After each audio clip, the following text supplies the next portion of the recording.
प्यारे बच्चों, आज हम 10वीं क्लास का चैप्टर 1 वास्तविक संख्याएं के उदाहरण को देखेंगे। इसमें उदाहरण नंबर 2 को देखेंगे। दर्शाइए कि प्रत्येक धनात्मक सम पूर्णांक 2q के रूप का होता है तथा प्रत्येक धनात्मक विषम पूर्णांक 2q प्लस 1 के रूप का होता है, जहाँ q कोई पूर्णांक है। तो इसको बनाने के से पहले हम इसको लिखेंगे, माना a एक धनात्मक पूर्णांक है। लिखेंगे माना a एक धनात्मक पूर्णांक है, एक धनात्मक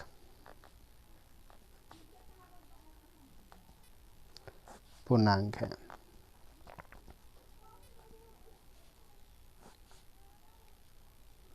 तथा b बराबर क्या बनेंगे, तो 2 बनेंगे। तो इसके बाद यूक्लिड विभाजन प्रमेयिका से यूक्लिड विभाजन प्रमेयिका से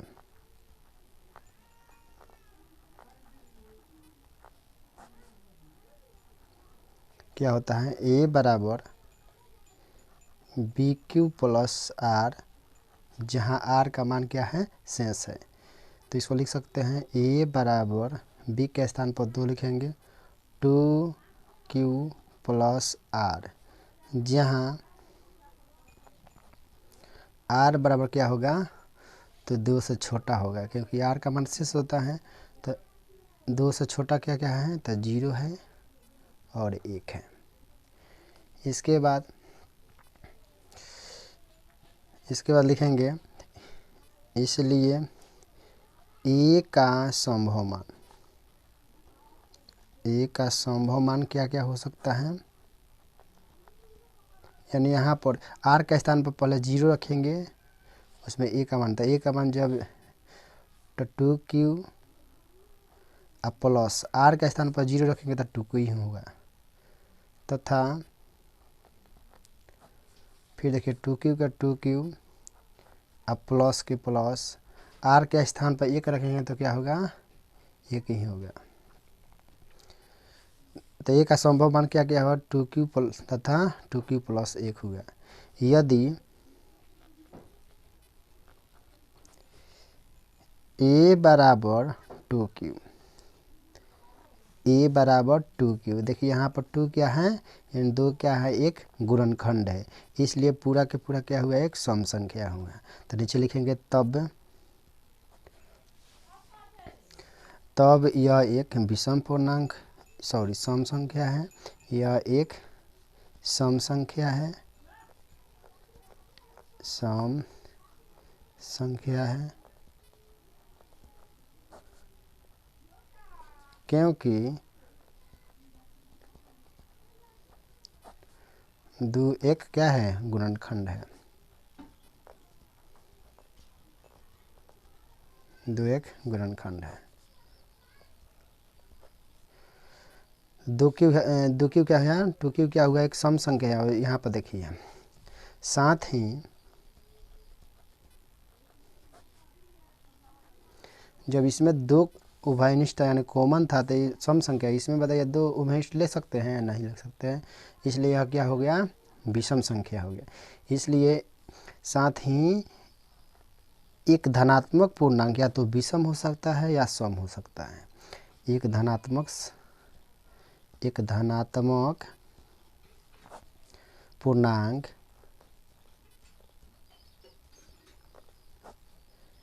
या तो सम होगा या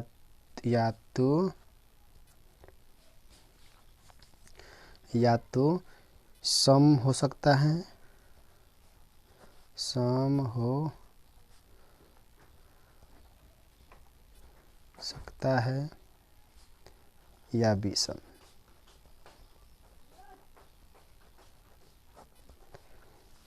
इसलिए कोई भी धनात्मक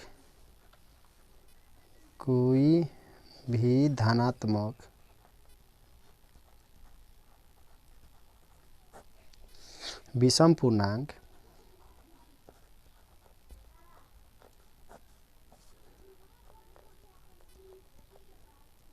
पूर्णांक 2q प्लस 1 के रूप का होगा। क्या होगा, हम ऐसे सिद्ध कर सकते हैं। चलिए एक बार ऊपर से दिखा देते हैं। इससे सबसे पहले क्या करना है आपको, माना a एक धनात्मक पूर्णांक है तथा b बराबर 2। तो यूक्लिड विभाजन प्रेमिका से a बराबर B Q plus R, R का मान यानी शेषता a बराबर b के स्थान पर 2 लिख लेंगे। तो 2q प्लस आर, आर का मान यानी आर का मान क्या होगा, 2 से हमेशा छोट रहेगा यानी 0 और 1 होगा। इसलिए a का संभव मान क्या क्या होगा, तो आर का स्थान पर 0 रखेंगे तो 2q का 2q ही रहेगा, और आर के स्थान पर 1 रखेंगे तो 2q प्लस 1 होगा। यदि a बराबर 2q तो 2q में 2 क्या है, कॉमन यानी उभयनिष्ठ है, तब यह एक सम संख्या है, क्योंकि 2 एक गुणनखंड है। साथ ही एक धनात्मक पूर्णांक या तो सम हो सकता है या विषम। देखिए ना यहाँ पे, या तो सम हो गया या तो विषम हो गया। तो इसलिए कोई भी धनात्मक विषम पूर्णांक 2q प्लस 1 के रूप का होगा। ऐसे ही हम लोग इसको सिद्ध कर सकते हैं। इसके बाद उदाहरण नंबर 3 है, दर्शाइए कि एक धनात्मक विषम पूर्णांक 4q प्लस 1 या 4q प्लस 3 के रूप का होता है, जहाँ q एक पूर्णांक है।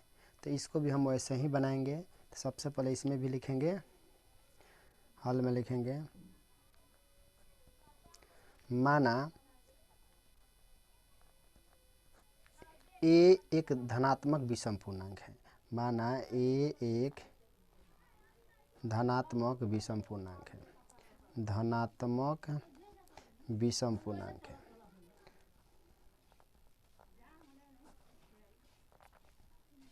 है। तथा b बराबर 4 लिखेंगे, क्योंकि हमको सिद्ध करना है 4q प्लस वाला। तो यूक्लिड विभाजन प्रेमिका से, यूक्लिड विभाजन प्रमेयिका से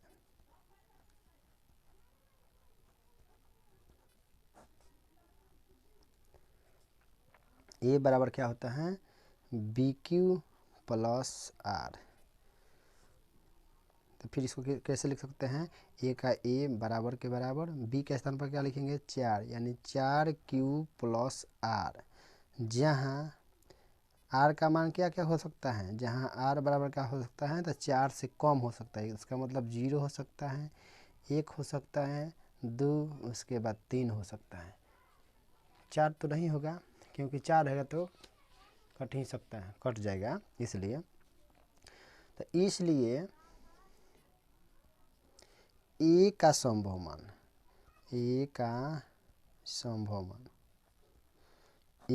मान क्या क्या हो सकता है।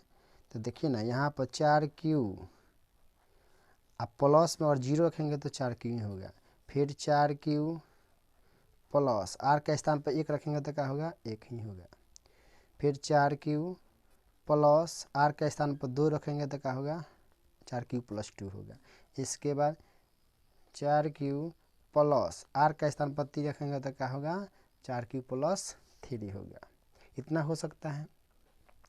अब देखिए यहाँ माने हैं कि ये एक धनात्मक विषम पूर्णांक है। क्या माने हैं, विषम पूर्णांक।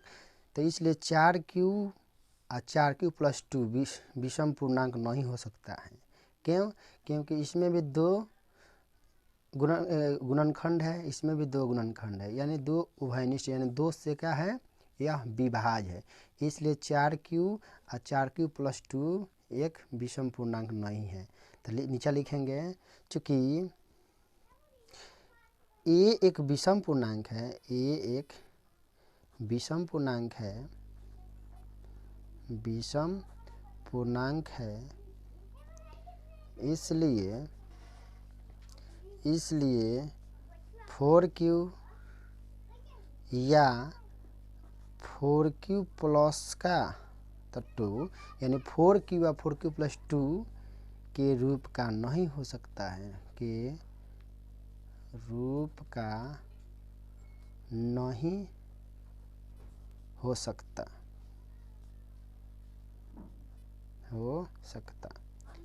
क्योंकि दोनों दो से विभाज्य है, दोनों दो से विभाज्य है, दोनों दो से क्या है, विभाज्य है, विभाज्य है। जब 4q आप 4q प्लस 2 या विषम संख्या नहीं है, इसका मतलब कि 4q प्लस 1 आप 4q प्लस 3 क्या है, एक विषम पूर्णांक है। तो नीचे लिखेंगे इसलिए कोई भी धनात्मक विषम पूर्णांक, कोई भी धनात्मक विषम पूर्णांक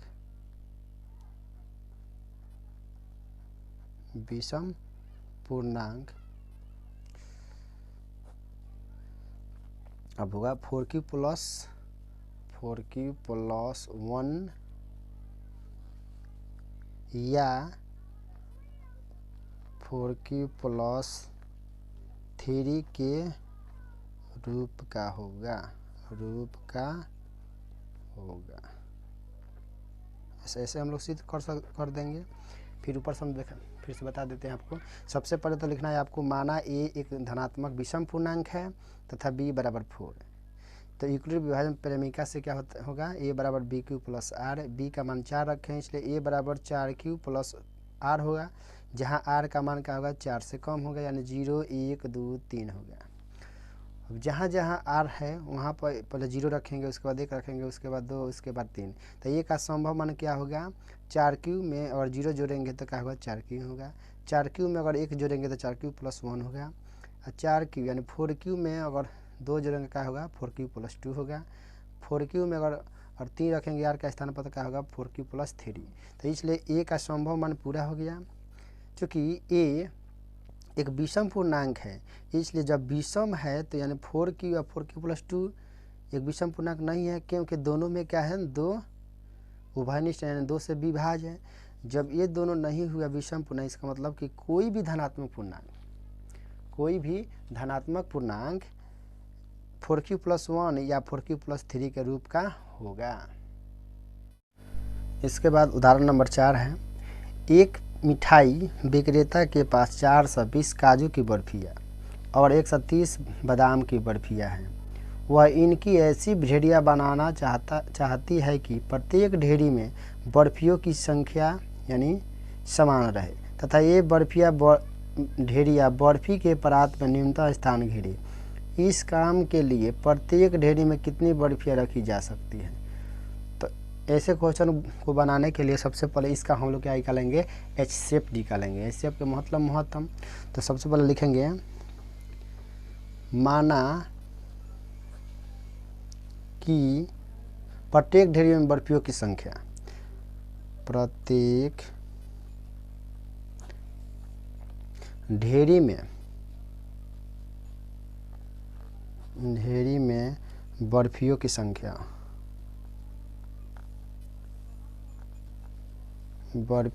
की संख्या बराबर क्या होगा, तो कितना दिया था, 420 और 130। इस दोनों का क्या निकालेंगे, HCF निकालेंगे। HCF दोनों का क्या निकालेंगे, HCF। तो HCF निकाल दें, जिसमें दोनों में बड़ा कौन है, 420।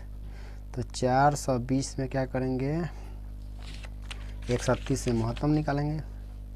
चलिए 130 से 3 बार में 13 तिया 39 यानी 390 घटाइए, 0 12 में से 9 घटा 3, इस क्या होगा, कट गया। उसके बाद क्या करेंगे, 130 को यहाँ लिख देंगे, 3 से कटाइए, 30 चौका 120, 30 चौका 120। तो ये 0 हो गया, 3 में से 2 घटा 1 का हो गया, कट गया। उसके बाद 30 को लिखेंगे यहाँ पर, तो 10 के पावर में 30 को कितने बार में है, 3 में 10 3 30। जब तक ले घटाएंगे जब तक ले अंत में शून्य आ जाए। इसको हम यूक्लिड विभाजन एल्गोरिथम पर सजा देंगे। तो यहाँ पर लिखेंगे यूक्लिड विभाजन एल्गोरिथम से, यूक्लिड विभाजन एल्गोरिथम से,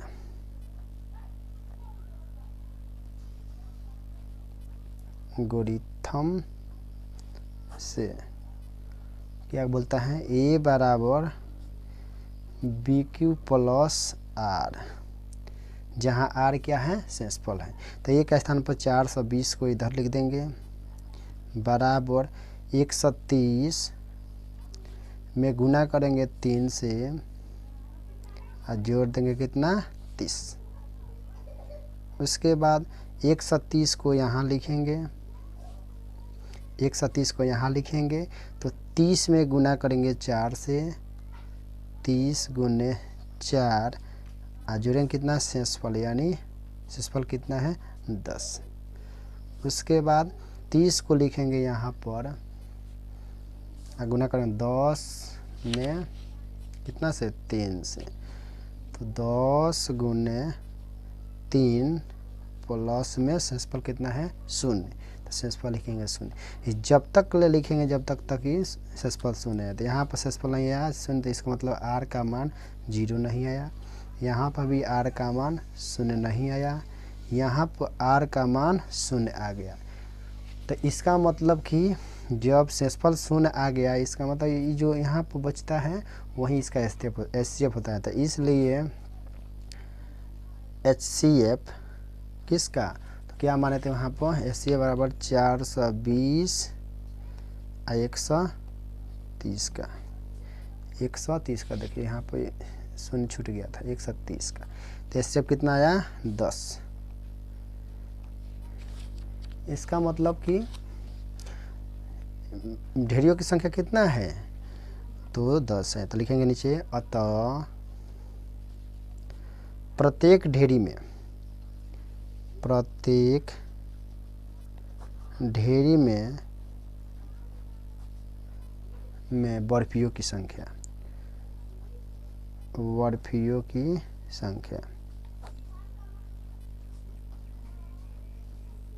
संख्या बराबर 10। यही इसका आंसर है।